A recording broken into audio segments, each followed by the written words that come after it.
Estimado teleauditorio, bienvenidos a Hecho en Baja California, el programa que la industria de exportación de Tijuana y Mexicali producen para usted. En esta ocasión tenemos un invitado especial para hablar de economía. Acompáñenos aquí en Hecho en Baja California.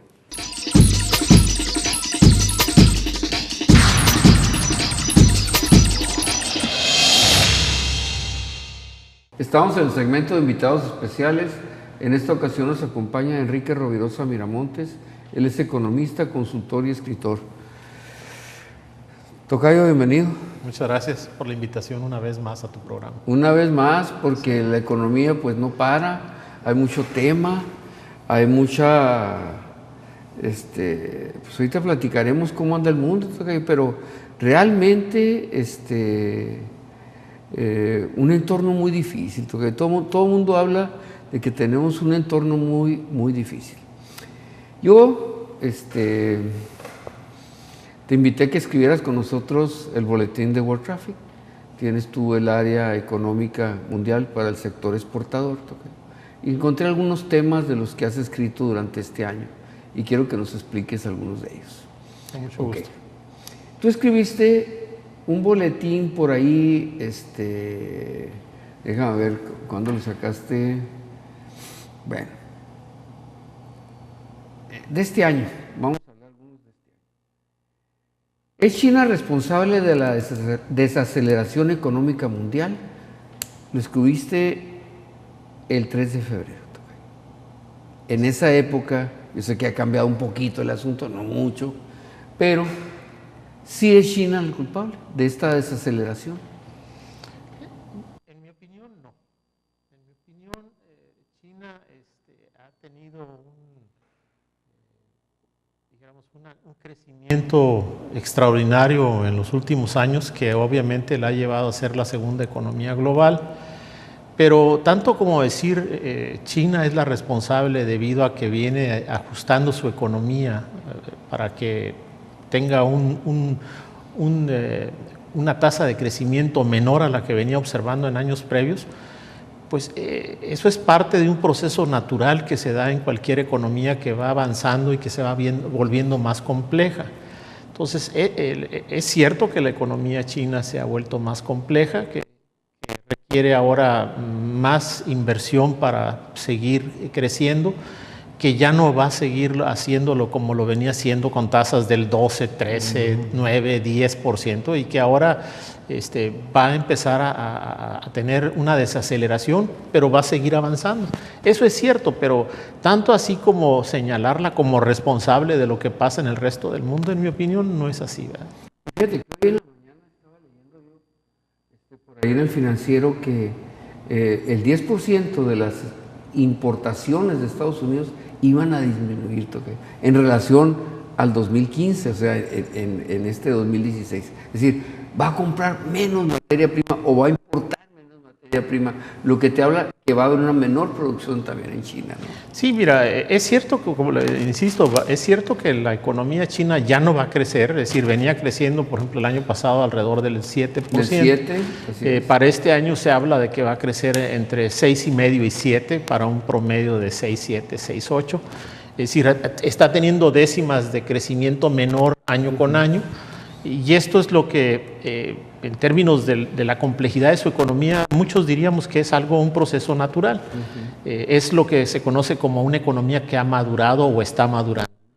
Entonces, eso definitivamente pues, implica que ya no van a crecer sus importaciones y sus exportaciones como lo venían haciendo en años previos. Pero que el resto del mundo diga, tú China eres la responsable de que yo no crezca, eso es pamplinas, como dirían algunos, ¿no? La realidad es de que el resto del mundo debió haber previsto lo que le iba a pasar a China y debió haber hecho lo propio para evitar que en un momento dado este tipo de impactos le sucedieran. Algo similar a lo nuestro, ¿no? Sabíamos, por ejemplo, los mexicanos, lo del petróleo lo advertimos con mucha anticipación de que por un lado, esos precios no eran sostenibles a largo plazo. Por otro, de que nuestra producción no le estábamos invirtiendo lo necesario para mantener niveles iguales o superiores a los que veníamos registrando, y que tarde que temprano íbamos a tener una problemática de decaimiento en el volumen de producción, y también de que la forma como estábamos utilizando los ingresos extraordinarios que estaba teniendo el país era absurdo, ¿no? Entonces, fueron a gasto corriente la mayoría. Porque se fue a gasto corriente. Entonces, decir ahorita que el resto del mundo es culpable de lo que nos pasa a los mexicanos porque cayó el precio internacional del petróleo, pues también lo considero absurdo, ¿no? Bueno, pero ahí ahondando, yo te dijera, de ese lapso que escribiste tú ahorita, China ha ajustado el valor de su moneda, ha ajustado también su crecimiento, ha ajustado su bolsa de valores, que ha causado esto un impacto en todas las economías, pero no ha ajustado, es decir, se ha metido más a la realidad, cueste lo que cueste, o explícanos qué es lo que está sucediendo, porque uno es un espectador y ve su bolsa de valores y cae todo junto con ellos, y ves cómo ajustan su moneda y caen las monedas, es decir, ¿qué pasa y por qué lo está haciendo esto China? Lo que le pasó a China, por ejemplo, en términos de la bolsa de valores, es que fue generando a lo largo de los años lo que conocemos como una burbuja financiera, es decir, el valor de las acciones se eleva a niveles que no son reales. Es decir, no valían las acciones lo que decían ellos. No, por o las empresas no eran. El promedio del valor que debe tener de retorno, que debe tener una acción en el mundo, es alrededor de 30 veces, mientras que en China llegó a ser de más de 200 veces. Imposible, ¿no? Cosa que se consideraba que era inapropiado por un lado, y por otro, pues riesgoso. Así que cuando se empezó a dar el fenómeno de la caída de la bolsa china, pues era algo que todo el mundo sabía que iba a suceder. Lo que pasa es que no sabían cuándo, o no se había, dijéramos, establecido. Fueron 3 golpes durísimos. Entonces, ¿no? lo de la bolsa, algo esperado, algo incluso normal, que se diera el ajuste, y que los propios chinos sabían que tendrían que hacerlo tarde que temprano. Bueno, terminando la bolsa, ¿ya está bien ahorita? ¿No? ¿O ya está en términos o sigue mal? Sigue mal porque sigue teniendo unos valores muy elevados en relación a lo que debiera ser. O sea, ¿podría haber otro ajuste? Podría haber más ajustes, y de hecho los va a haber. O sea, los chinos están contemplando que tienen que hacer varios ajustes en los próximos años. O sea, en términos de los valores de la bolsa. O sea, se están metiendo en una realidad, ¿no? ¿Qué tanto tiempo puede durar todo esto? Están ajustando lo que de alguna manera está distorsionado. Es una economía que ha crecido mucho, que ha crecido de manera desordenada. Sí, porque ¿te acuerdas que tuvimos años del 14, los chinos del 10, los chinos, pero temporadas de 4 o 5 años, ¿no? Este crecimiento extraordinario la llevó a tener las condiciones que existen hoy día, o que se dieron más recientemente en términos de los valores de las acciones, por un lado, la llevó a un gasto público muy ineficiente, de tal suerte de que han acumulado una deuda muy importante, porque todas esas distorsiones que se han venido presentando las han resuelto a base de cañonazos de inversión pública, cosa que no es adecuado para el tamaño de la economía y para la complejidad que tiene. Han generado un crecimiento industrial desordenado que ha hecho que China tenga los problemas de contaminación más serios del mundo. Pero por otro lado, también han anunciado de que van a hacer un esfuerzo extraordinario en los próximos años para limpiar aquello que contaminaron a lo largo de todos estos años, y de hecho le están poniendo, en términos de políticas anticontaminantes, pues el ejemplo al resto del mundo desarrollado, porque piensan pues reducir de manera muy significativa en un plazo relativamente corto lo que se refiere a la contaminación con ozono. Entonces, por un lado, sí es una economía que tiene muchos problemas derivados de ese crecimiento, pero por otro, están conscientes de ello y están anunciando ya una serie de medidas para resolverlos. Y ellos toman medidas drásticas, o sea, ellos, por decirte algo, cuando empezaron a ver que se les estaban saliendo otra vez las industrias, el sector maquilador se les estaba yendo, dijeron, pues, aquí hay una zona franca, y aquí nadie paga impuestos ni de entrada ni de salida, nomás llevamos un control nosotros de esto. Es decir, se van ajustando ellos a una economía más real y saben lo importante que es para ellos mantener con ellos las fábricas, mantener con ellos la producción. Es decir, sí cuidan mucho todo este asunto a nivel global, ¿no? Sí, digo, el hecho de tener el régimen político que tienen, ¿verdad? Eso les permite mucha, si tú quieres, autoritarismo, por un lado, pero por otro, con ese mismo autoritarismo bien orientado a resolver problemas, pues atacan los problemas de inmediato, no tienen que ir sobre los procesos que normalmente siguen las economías donde hay un procesos más democráticos y de más participativos que en el caso de China. Lo mismo pasa con su moneda, el yuan, ¿no? O sea, ellos lo ajustan como creen, ¿no? Y antes no ajustaban nada, todo el mundo les decía, ¿sabes qué? No vale eso tu yuan, y ¿sabes qué? Esto vale porque yo digo, es decir, y ahora ya no, pero, o sea, ya lo han estado devaluando. Pues digo, ahora lo están ajustando por el compromiso de ser una economía que va a participar con las grandes monedas en lo que se refiere a los derechos especiales de giro, ¿no? O sea, el resto del mundo los forza.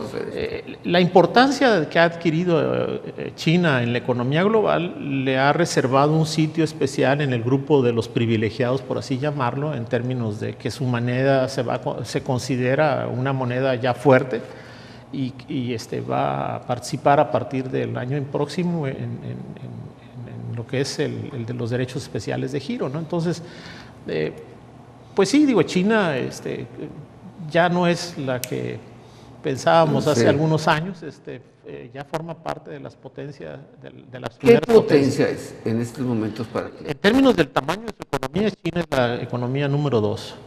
Sin dudar o dudas. Ya desplazó a Japón, que era la número 2, y está en tercer lugar. Okay. Y ya es muy difícil que la bajen de ahí. Ya no, es más fácil que llegue al primero, ¿no? Sí, en los próximos, tarde que temprano, si mantuviese los estándares de crecimiento que ha registrado en los últimos años, está proyectado que incluso supere la economía de Estados Unidos. Algunos dicen que va a ser en 20 años, otros dicen que son 25, es cuestión de tiempo, ¿no? Sí. De mantenerse ellos tienen una idea globalizada. Okay. Y ahorita Estados Unidos, si tocáramos el punto de Estados Unidos, yo te dijera, Estados Unidos con lo que era el libre comercio de ellos, ahora en todas las campañas, los que van punteando, el Trump y Hillary, no hablan del libre comercio, no hablan de seguir abriendo sus fronteras, hablan al contrario de cerrar y de mantener la base de empleo, porque lo que era la economía más avanzada del mundo, ahorita ya le dio miedo, tocayo, porque todo el mundo en las campañas les dice, y el empleo, y los sindicatos, etcétera, etcétera. Hay un gran desempleo en Estados Unidos, pero se puede revertir el libre comercio, es decir, podrán ellos revertir el libre comercio contra los intereses globalizados. En mi opinión, el proceso de globalización es irreversible. Porque no es un proceso derivado de un cambio que hicimos los ciudadanos. Es decir, si bien es cierto que todos deseamos que el mundo esté unido, este cambio que se ha dado en la última década sobre todo, no fue producto de lo que pensamos los ciudadanos del mundo, sino lo que hicieron los grupos de poder económico junto con los grupos de poder político al acordar la apertura total. Y hacia allá vamos, ¿verdad? Es decir, todos los organismos internacionales, por ejemplo, ¿todos? Están a favor de una mayor integración global. El 60% del Producto Interno Bruto mundial está controlado por unas cuantas empresas multinacionales y esa fuerza de ¿Son las 1.500 empresas que hablas? Son las 1.500 que hemos mencionado y que finalmente se reducen a un puñado de empresas financieras sobre todo, que son las que manejan todo. Y eso ya es irreversible porque además hay una integración tal de los procesos productivos donde una parte de un automóvil se produce en China, otra se produce en México, otra se produce en Japón y así sucesivamente, de tal manera que nadie en este momento, pues todos los procesos productivos ya no son autónomos.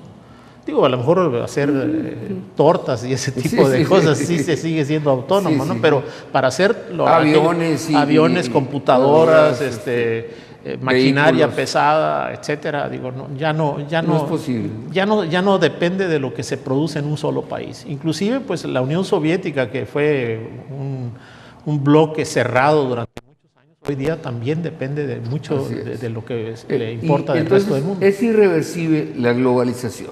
No hay, o la mundialización. Yo también pienso que es irreversible, ¿no? Nada más para que nos lo digas. Sí lo ves muy difícil que alguien pueda meter. Yo lo veo difícil, por un lado, y por otro, no es deseable.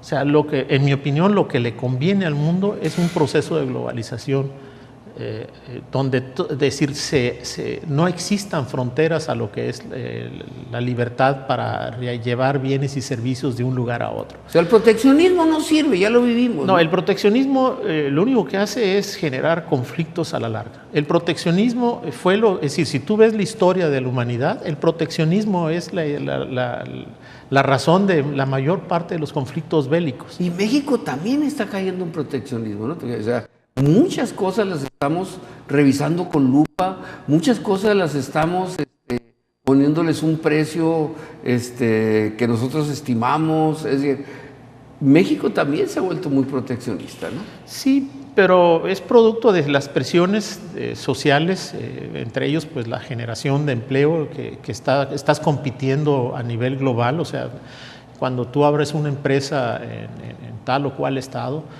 no solamente compites con tu estado, como ha sucedido en el caso de Baja California con respecto al Bajío, sino estás compitiendo con otras naciones del continente y a la vez de otros continentes. Entonces, tenemos un proceso de competencia muy fuerte a nivel global en términos de lo que es la producción y lo que son los procesos, dijéramos, de integración.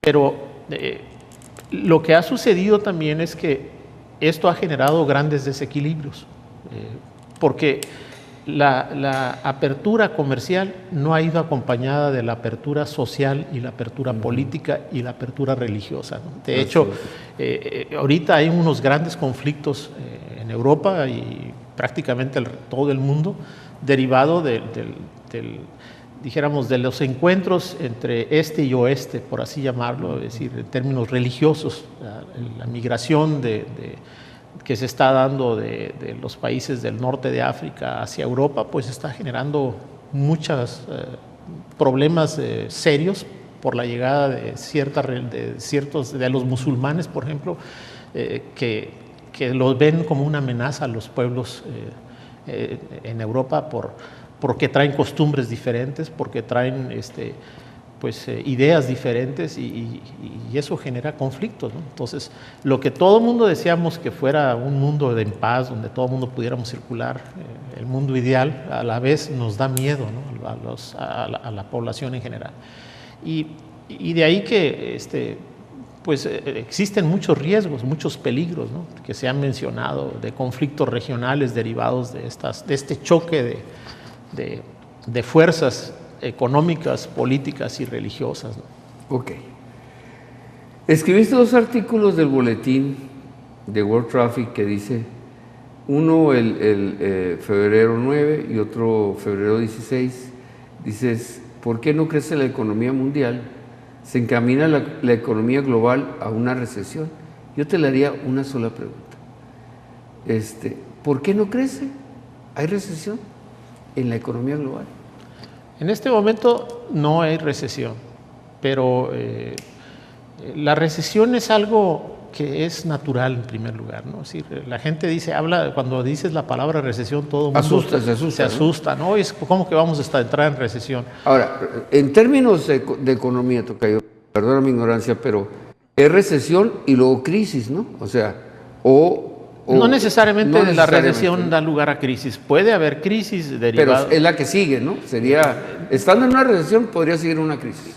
Puede haber una crisis porque la diferencia entre recesión y crisis es el tiempo que dura el proceso de caída en la producción. Entonces, las recesiones generalmente son periodos de crecimiento negativo relativamente cortos. Crisis es cuando esos periodos se extienden durante años.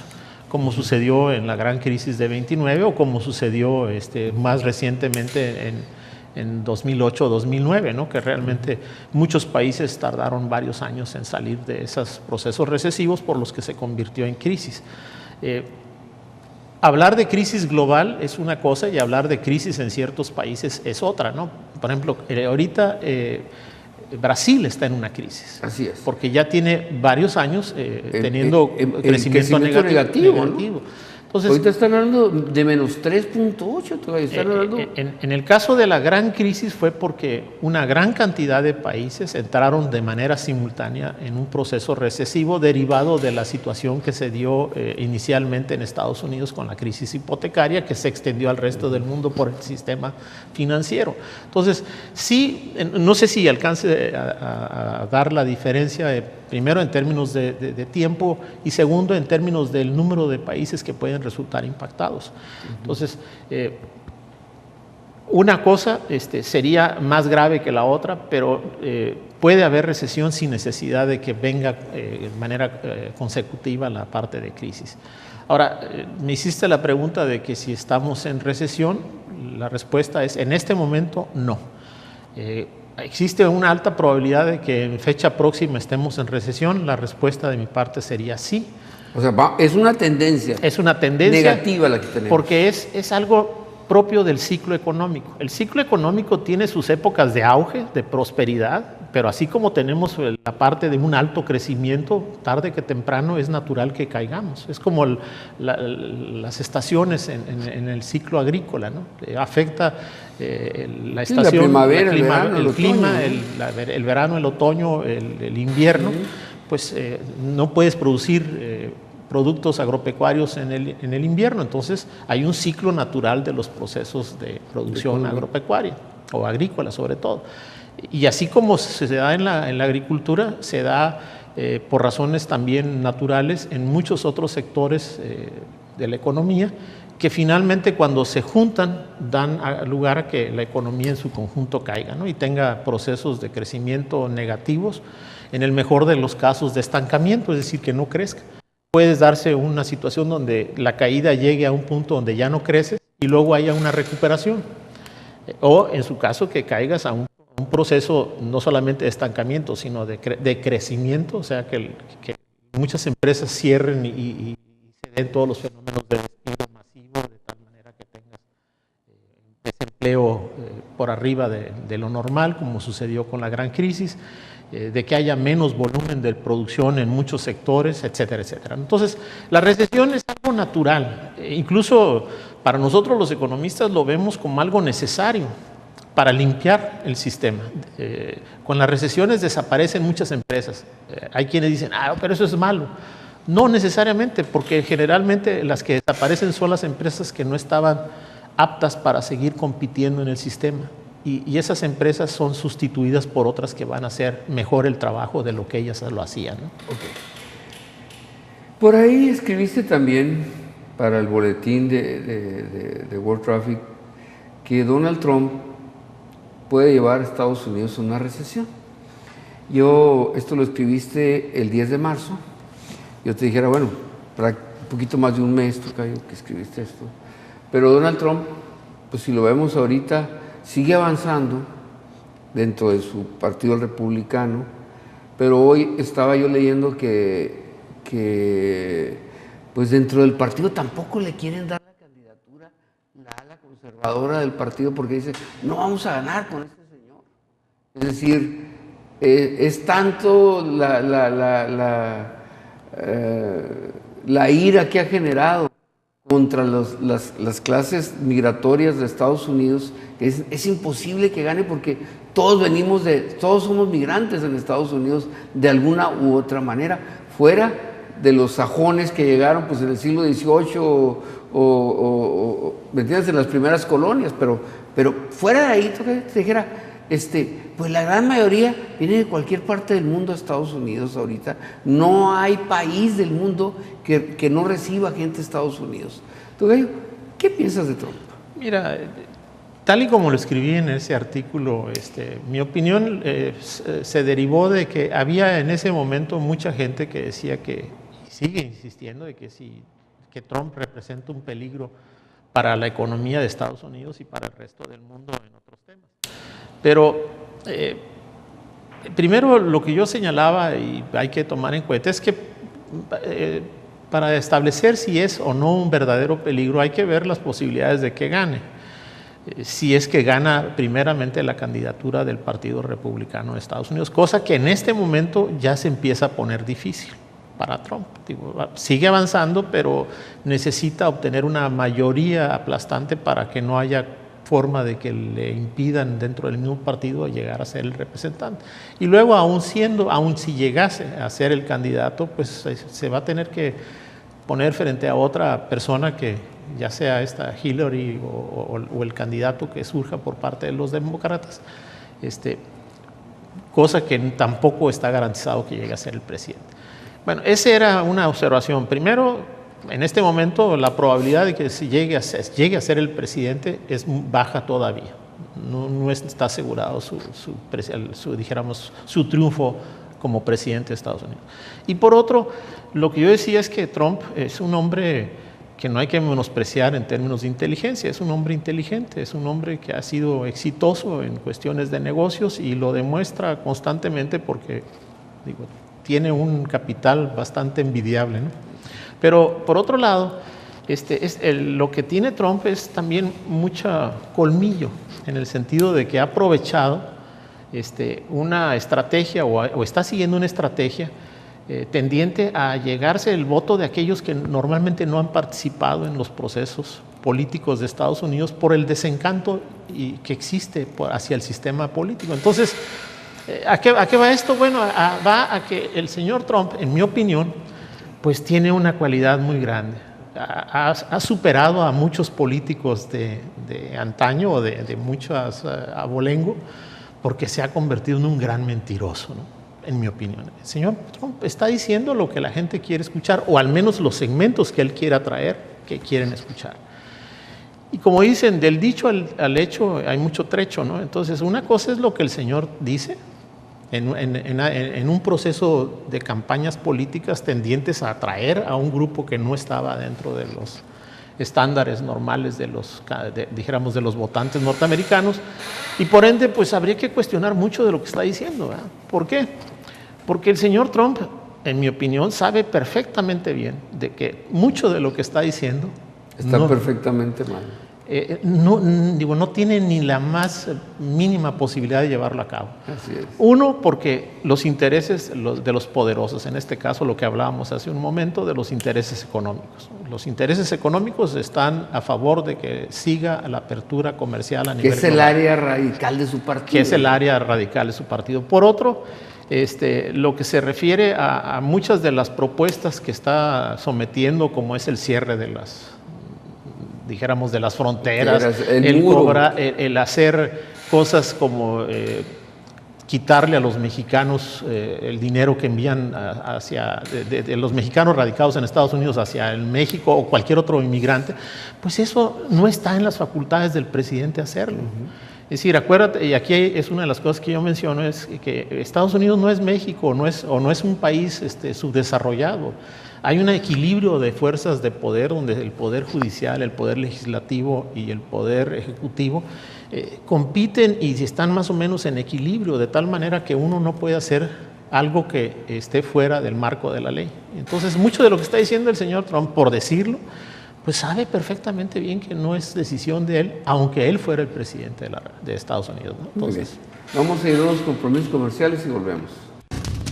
A cualquier hora, tanto en los Estados Unidos como en México, protegemos sus productos con la mayor seguridad. Más de 17,000 pies cuadrados de almacén, con un registro electrónico eficiente que mantiene actualizados sus inventarios durante los procesos de distribución. Apoyado con servicio de monitoreo de mercancías a través de Internet. World Traffic. La cápsula endoscópica es la innovación más asombrosa en el campo de la gastroenterología del nuevo milenio. Es ingerida por el paciente sin dificultad con agua. Se mueve por el tracto gastrointestinal de manera natural. Una vez ahí, comenzará a tomar fotos automáticamente y las transmitirá de manera inalámbrica a un dispositivo externo que lleva el paciente en un cinturón. La información recogida en el dispositivo externo es procesada en la computadora, convirtiéndose en la prueba diagnóstica por excelencia. Esta llave significa el acceso a nuevas posibilidades. Permite obtener los insumos que su empresa requiere. Puede ser un apoyo para aumentar su fuerza y productividad, o una ventaja frente a su competencia. Somos la llave para sus importaciones. Comercializadora AMAP, donde usted realmente importa. La industria nacional y maquiladora de la región tienen en ATSA Servicios una opción práctica y segura para el transporte y confinamiento de residuos de manejo especial.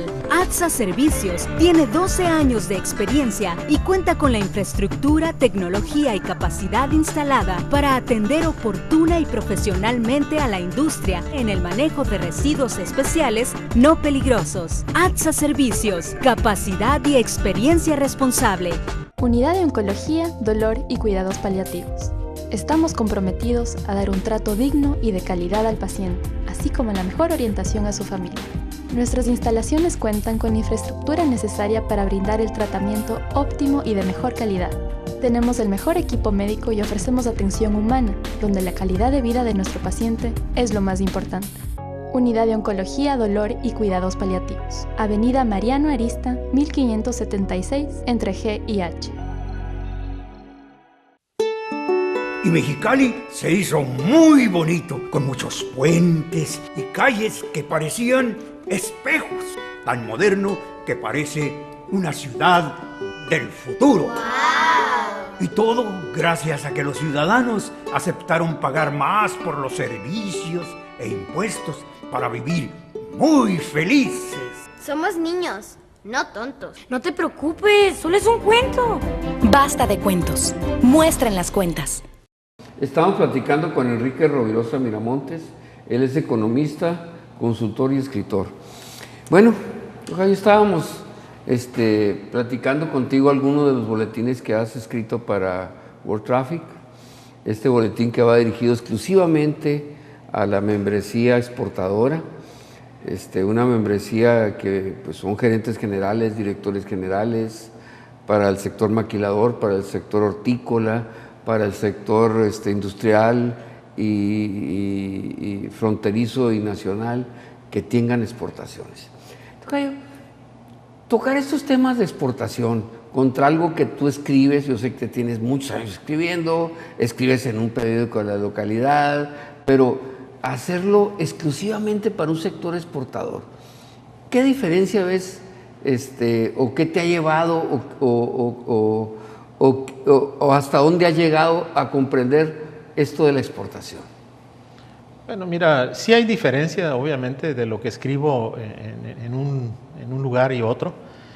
Lo que se refiere al boletín, procuro que sean temas de interés o relacionados con la actividad principal de quienes están recibiendo ese boletín.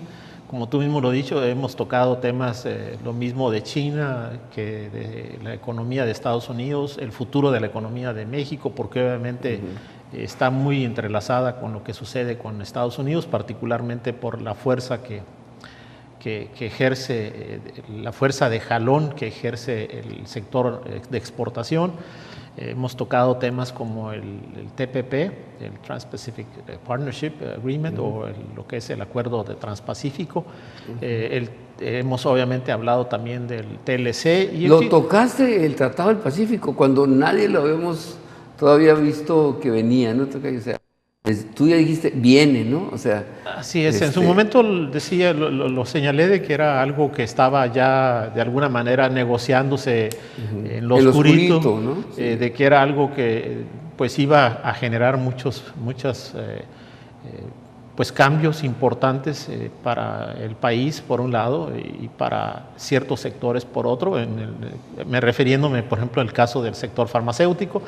En fin, temas de que de alguna manera lo que buscamos es que quien lo recibe el boletín por un lado, tenga más elementos de información concentrada y a la mano, si es que los guardan o los tienen ahí por su lado, para consulta. Y por otro, tratando de darles tips respecto hacia dónde va la política económica, por un lado nacional, internacional y de hasta cierto punto local. Porque obviamente los temas hoy día que tienen que ver con los flujos comerciales están afectando todo. De hecho, mucha gente piensa que muchas decisiones, por ejemplo, se toman a nivel local, y la realidad en términos de inversiones que se hacen de tipo federal o en materia de infraestructura no tienen nada que ver con lo que decimos nosotros aquí en Baja California. No tiene nada que ver, absolutamente. Nada, ni pintamos, entonces, como decimos aquí.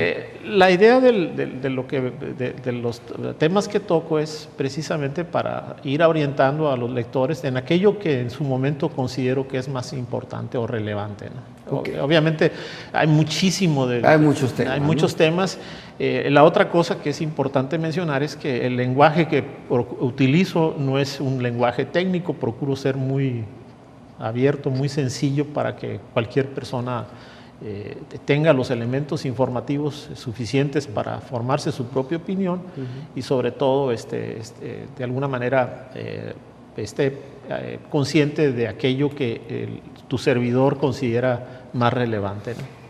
Escribiste por ahí, hay unos precriterios de política económica para 2017. Lo acabas de sacar ahora el 7 de abril. De repente vemos que el 2016 lo tenemos muy ligado al 2017. Nosotros decimos, oye, espérate, pues estamos en abril, ¿me entiendes? Y ya ahorita ya el Banco de México y la Secretaría de Hacienda y el Fondo Monetario Internacional ya nos dijo, ustedes no van a crecer tanto, van a crecer de 2.8 a 2.6, o sea, acaba de decir el Fondo Monetario. Y Cartes todavía nos castiga otro poquito más para abajo, ¿no? Yo te dije, Tocayo, ¿qué pasa con precriterios de política y sobre todo la económica? ¿Por qué está pasando todo esto de los ajustes? Ahorita nos meteríamos un poquito al crudo, que mucha gente dice que ya llegamos al límite, ¿no? Y que pues estamos abriendo la frontera a la importación de gasolina. Se supone que ahora desde abril deberíamos de estar importando ya gasolina, que no se ha importado tampoco porque no hemos podido destrabar toda la burocracia para que esto se dé. Pero, Tocayo, dicen que exportamos $1 e importamos 5, Tocayo, de gasolinas. O sea, de crudo sacamos 1, importamos 5. O sea, estamos perfectamente desbalanceados en esta cuestión del petróleo. ¿Cuál es tu opinión? Bueno, me tocaste muchos temas. Muchos temas, pero los vas a ligar bien. Mira, lo primero es, regresando al tema de los precriterios, ahorita vengo con lo del petróleo, porque nos va a llevar un poquito más de tiempo. Los precriterios es, por ley, la Secretaría de Hacienda está obligada a enviarle al Congreso precisamente una relación de aquellos elementos que visualiza que van a ser importantes para efectos de establecer la ley de ingresos y egresos a finales de año, ¿no? Entonces, en estos precriterios, la Secretaría de Hacienda está anticipándose para que el Congreso vaya preparándose respecto a cómo va a manejar la ley de ingresos y egresos, ¿no? Entonces, no obstante, es un indicador para quienes está al pendiente de lo que hace el gobierno, de cómo está visualizando y qué piensa hacer el gobierno para el año siguiente. La economía no es algo que se detiene cada 12 meses, ¿no? Es decir, no empieza en enero y termina en diciembre. La economía es algo que tiene sus etapas que van del corto al largo plazo. Pues, no es un ciclo... No es un ejercicio fiscal, pues, ¿no? Y supuestamente este ejercicio de la Secretaría de Hacienda nos debiera servir para irnos perfilando a tener un horizonte claro respecto hacia dónde se dirige la economía nacional. Para ello, la Secretaría de Hacienda hace un análisis de todos los elementos internos y externos que puedan afectar la tasa de crecimiento del país y, por ende, la parte del ingreso y del egreso público, ¿no? Que es donde finalmente le interesa llegar a la Secretaría de Hacienda. Lo que hemos visto es que en los últimos años la Secretaría de Hacienda, tanto en los precriterios como en los criterios para elaborar la ley de ingresos, ha sido optimista de más, ¿no? Siempre es optimista. Si tú revisas los últimos 4 años, los precriterios fueron ajustados a la baja mucho antes de que llegáramos hubieran transcurrido 6 meses, ¿no? Y luego después, cuando ya se establecieron los criterios presupuestales donde se hablaba de las tasas de crecimiento para el siguiente año, pues siempre se quedaron cortas, ¿no?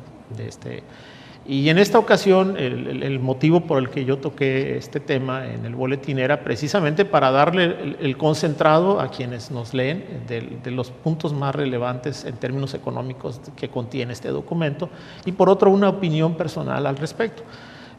Nuevamente, por ejemplo, el año pasado, tu servidor, desde diciembre mencioné que veía muy difícil que en 2016 pudiéramos crecer a la tasa que marcaba la Secretaría de Hacienda, de un promedio de 2.8, 2.7, y que lo mejor que nos podría suceder sería quizás de crecer al 2,5%, que era la misma tasa que habíamos registrado en 2015, y en el peor de los casos 1.7. La proyección más reciente del Fondo Monetario Internacional habla de que el país va a crecer al 2.4 en 2016. Yo creo que si nos va bien vamos a crecer alrededor del 2% y pudiéramos acercarnos a ese punto malo de estar por debajo del 2%, ¿no? Entonces, pues de alguna manera la idea es orientar a los lectores, ¿no? Okay. El petróleo. El petróleo. México, es cierto, importa mucha gasolina. No es la primera vez que lo hace, lo ha hecho durante décadas. Ahorita estamos al tope, estamos al tope del precio de la gasolina. Digo, lo más que mencionándote los antecedentes, no es algo nuevo, lo hemos hecho casi desde que yo recuerdo, desde los años 70, México ha sido, cuando menos importa gasolinas. ¿Por qué? Porque en un momento dado era más fácil complementar la oferta de gasolinas en la frontera, importando cuando había faltantes, ¿no? Que la industria nacional no podía cubrir. Lo que sucede es que con el crecimiento de la población y el crecimiento de las demandas tanto de combustibles para efectos de generación de energía eléctrica como para abastecer al crecimiento del inventario de automóviles que circulan y camiones y demás en el país, el crecimiento de las refinerías en el país no estuvo acorde a ese crecimiento. De hecho, no solamente no crecieron, sino en un momento dado se cerraron. No sé si te acordarás que se cerró la refinería, una de las más grandes de México, que estaba en la Ciudad de México, Azcapotzalco, por los problemas de contaminación, y realmente no se hizo ninguna inversión para efectos de complementarla. La demanda que estaba creciendo por un lado, y por otro, pues la problemática misma de que nos haríamos cada vez más dependientes de las importaciones. En su momento, cada uno de los presidentes optaron por decir, no, pues no hay problema, lo pagamos, por acá estamos recibiendo muchos dólares por la exportación de crudo, ¿no? Cosa que ha sido muy criticada, porque un país debe tener garantizado su abasto de aquellos productos que son básicos para el crecimiento, y entre ellos los combustibles, ¿no? Pero en fin, se hizo, y entonces hoy día nos encontramos en una situación donde importamos la mayor parte de lo que se consume en gasolinas. Ya tocó fondo, porque dicen, ya tocó fondo, de los 33 no vamos a pasar, pero otros te dicen, espérate. Y el año que entra, o en estas épocas, o dices tú, en cualquier momento, quieren bajar a Arabia Saudita su producción y le quieren bajar a Rusia su producción para nivelarlos más, o castigarlos no comprándoles. Entonces, yo te dijera, dame tu opinión también de eso. Bueno, nomás para terminar lo de las gasolinas, un elemento también importante que hay que mencionar es el hecho de que Pemex se hizo socio de una refinería en Texas, de la cual es 50% dueño de las acciones de esa refinería, y que la mayor parte de lo que estamos importando lo estamos comprando en esa refinería. Entonces, sí es cierto de que exportamos petróleo crudo, pero una parte se la exportamos precisamente a esta refinería y luego la vuelven a traer. De tal suerte que los beneficios de esa compra, venta, ¿el 50% vienen para acá? le quedan finalmente a Pemex en una situación un poco oscura respecto a cómo se manejan esos recursos, que ese es otro problema, ¿no? Pero nada más te quería mencionar eso. Pero ahora, está bien el dato, tocayo, no se había manejado ese dato. No se maneja así, porque pues, obviamente nada más, pero valdría la pena, pero así está la cosa, ¿no? Bueno, es decir, esa es la realidad. Esa es la realidad. De alguna manera Pemex y por ende el gobierno mexicano está beneficiándose de esta relación, o sea, no está tan negativo como mucha gente piensa, ¿no? Pero qué tan positivo es, tampoco lo sabemos, porque la forma, repito, en que se manejan esos recursos no está claro. Incluso la Auditoría Superior de la Federación lo ha mencionado como un punto ahí que se necesita aclarar. Como muchos otros, ¿no? Como muchos otros. Bueno, en lo que se refiere a la situación del petróleo a nivel internacional, que tiene que ver con que si van a subir o van a bajar los precios, lo que hemos visto en los últimos días es un movimiento, como todo los últimos años, muy de alta especulación. Es decir, si el presidente de Rusia anuncia que va a llegar a un acuerdo con Arabia Saudita para mantener los niveles actuales de producción, pues eso hace que los mercados reaccionen y de nueva cuenta aumente el precio del crudo, siendo que en semanas previas se había bajado hasta cerca de los $20, ¿no? 24, 25 dólares, y ahorita está otra vez arriba de los 30. Dice uno, bueno, ¿qué está pasando? ¿Realmente aumentó la producción en estos días? Pues, la verdad es de que ni ha aumentado la producción, ni tampoco ha disminuido de manera significativa. Entonces, lo que hemos mencionado tus servidores desde hace tiempo es de que los mercados de materias primas, al igual que los mercados de divisas, están sujetos a eso que llaman volatilidad, que no es otra cosa que especulación, y que cualquier noticia, sea favorable o desfavorable, se utiliza de acuerdo a los intereses que están manejando estos movimientos, ¿no? La tendencia del precio internacional ahorita está teniendo una circunstancia extraordinaria al volver a subir, porque la expectativa es de que baje, y la expectativa sigue siendo a que baje por debajo de los $20 el barril.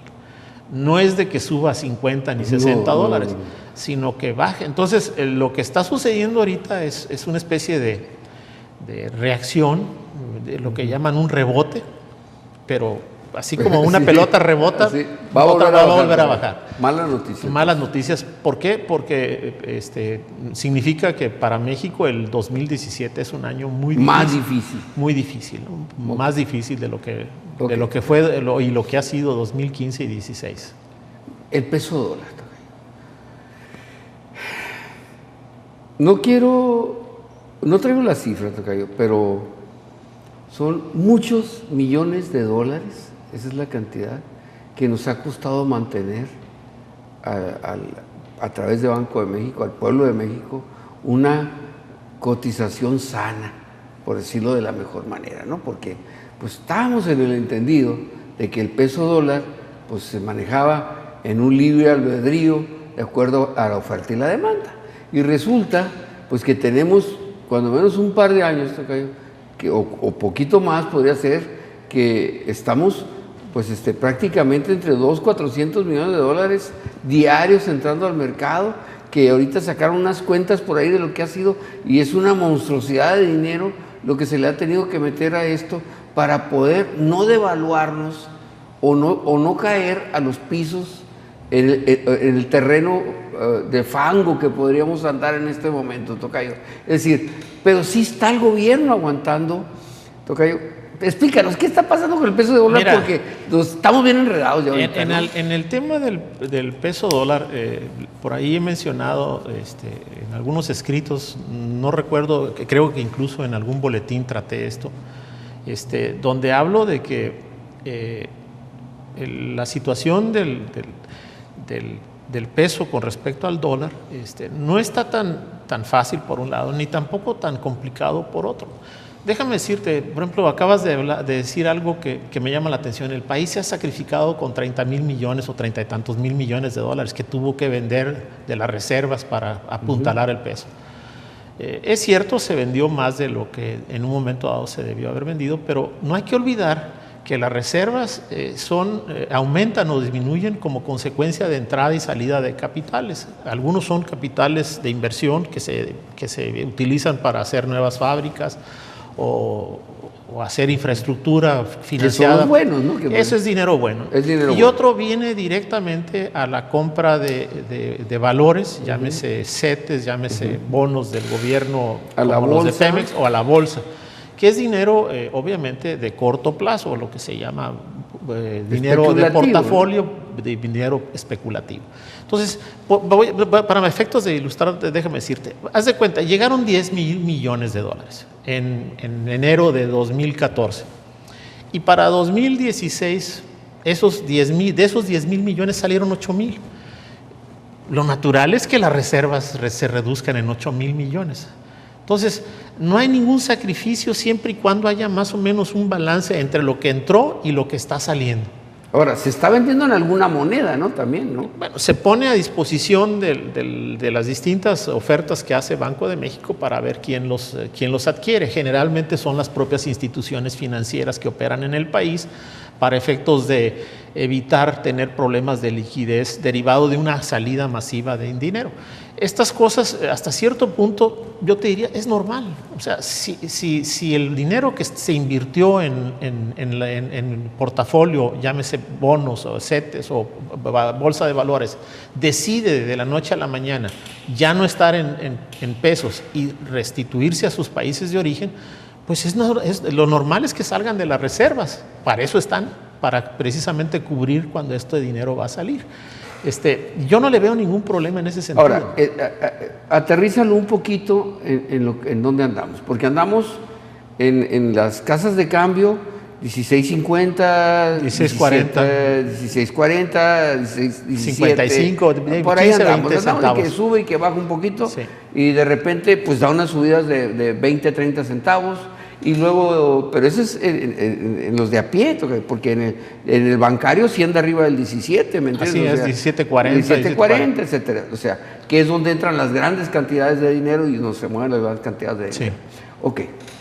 Danos tu opinión, ¿cómo vamos a estar en 2-3 meses? Toque, danos una idea, ¿cómo ves esto? Aquí, ahorita hay varios elementos que están influyendo sobre el precio del dólar. Obviamente ya tocamos la parte del petróleo, que dada la relación que tenemos nosotros como país, la dependencia que tenemos de los ingresos petroleros para efectos de sufragar el gasto público, pues eso nos pega mucho en términos de la capacidad del gobierno para llevar a cabo inversión pública y para llevar a cabo pues toda la operación que requiere en un momento dado. Entonces, por ese lado nos pega la baja del petróleo.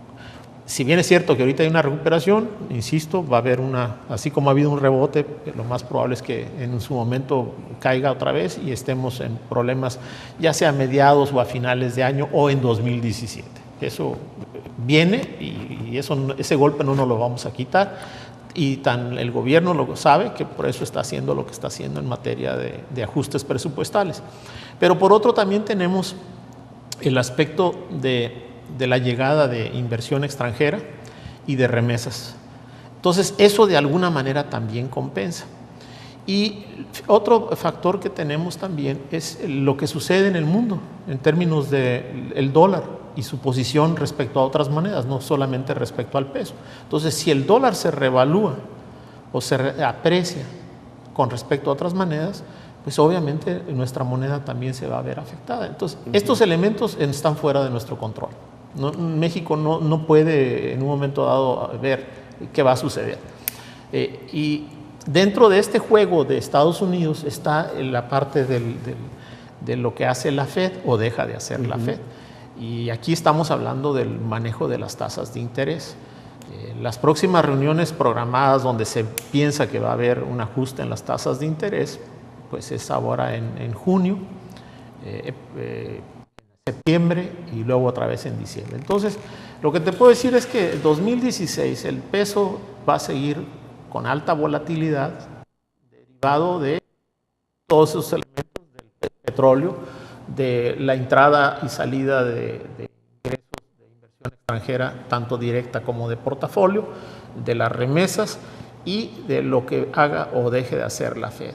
Entonces, como tenemos fechas muy específicas de cuándo son las reuniones de la Fed, donde lo más probable es que se ajuste al alza la tasa de interés, pues ahí vamos a ver en esas fechas nuevamente ataques o especulativos en contra del peso mexicano, ¿no? ¿Y que nos pueden llevar hacia dónde? ¿Hacia dónde? Pues como lo he mencionado, ¿no? En el mejor de los casos, alrededor de los 17.20, entre 17 y 17.25, mi pronóstico sigue siendo el mismo de este año. Y dijéramos como promedio anual, y en última instancia, pues superar nuevamente los 18, ¿no? Muy bien. ¿A la baja no le das posibilidad? No, ahorita no. Ya no le veo posibilidades de bajar, a menos de que se diera una situación de cambio muy drástico en lo que son los flujos de inversión. Y eso tendría mucho que ver, y ya depende mucho de la política que aplicara el Banco de México al establecer un diferencial con respecto a las tasas de interés de Estados Unidos muy atractivo, ¿no? Cosa que no nos conviene, y eso ya sería cosa de otro tiempo, ¿no? Estamos planeando visitas a las empresas que reciben el boletín de World Traffic, y entre estas pues vamos a visitarlos. Obviamente vas tú como economista, que sabe más que el resto del grupo, pero va Jorge Zamora viendo los sistemas informáticos del anexo 24 y 36, va Jorge Vázquez viendo la mercadotecnia, la publicidad y las ventas internacionales, y voy yo viendo comercio exterior y aduanas. Pero vamos a ver las empresas, las vamos a visitar, una visita de 1 hora. Vamos a ver a quién le interesa que platiquemos con sus gerentes, sus propietarios, con su grupo, con sus áreas de logística, con sus áreas de comercio exterior, sistemas, ventas, comercio exterior y aduanas, una visita gratuita y sin compromiso ni costo. Tocayo, visitar a las empresas, tocar base con ellas, ¿qué le ves de positivo y qué crees que les podamos llevar a las empresas?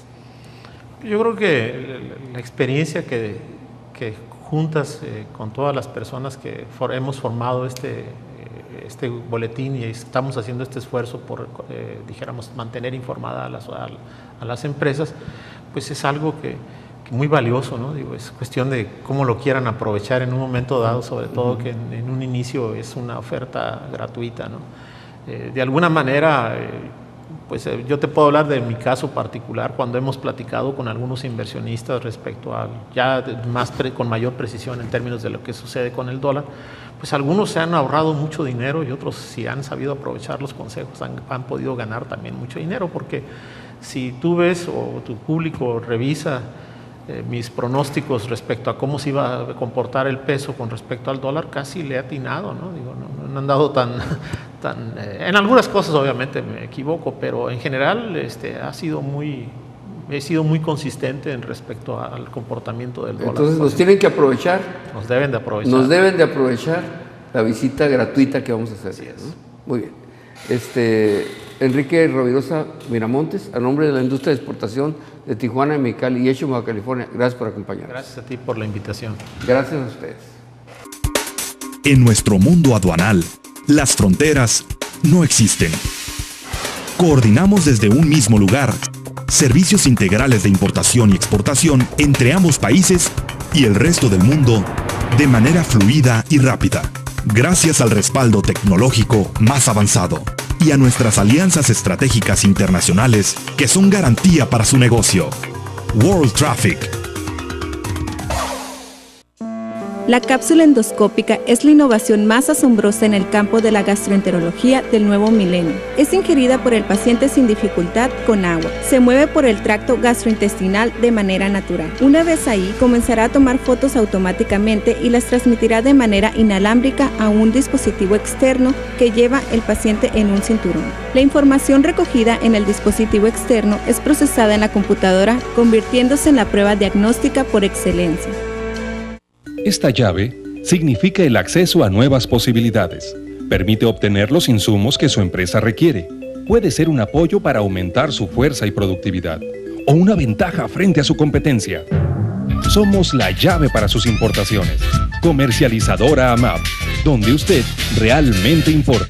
La industria nacional y maquiladora de la región tienen en ATSA Servicios una opción práctica y segura para el transporte y confinamiento de residuos de manejo especial. ATSA Servicios tiene 12 años de experiencia y cuenta con la infraestructura, tecnología y capacidad instalada para atender oportuna y profesionalmente a la industria en el manejo de residuos especiales no peligrosos. ATSA Servicios, capacidad y experiencia responsable. Unidad de Oncología, Dolor y Cuidados Paliativos. Estamos comprometidos a dar un trato digno y de calidad al paciente, así como la mejor orientación a su familia. Nuestras instalaciones cuentan con la infraestructura necesaria para brindar el tratamiento óptimo y de mejor calidad. Tenemos el mejor equipo médico y ofrecemos atención humana, donde la calidad de vida de nuestro paciente es lo más importante. Unidad de Oncología, Dolor y Cuidados Paliativos. Avenida Mariano Arista, 1576, entre G y H. Y Mexicali se hizo muy bonito, con muchos puentes y calles que parecían espejos, tan moderno que parece una ciudad del futuro. ¡Wow! Y todo gracias a que los ciudadanos aceptaron pagar más por los servicios e impuestos para vivir muy felices. Somos niños, no tontos. No te preocupes, solo es un cuento. Basta de cuentos. Muestren las cuentas. Es un hecho. La próxima semana estaremos nuevamente con ustedes en Hecho en Baja California. Gracias por acompañarnos.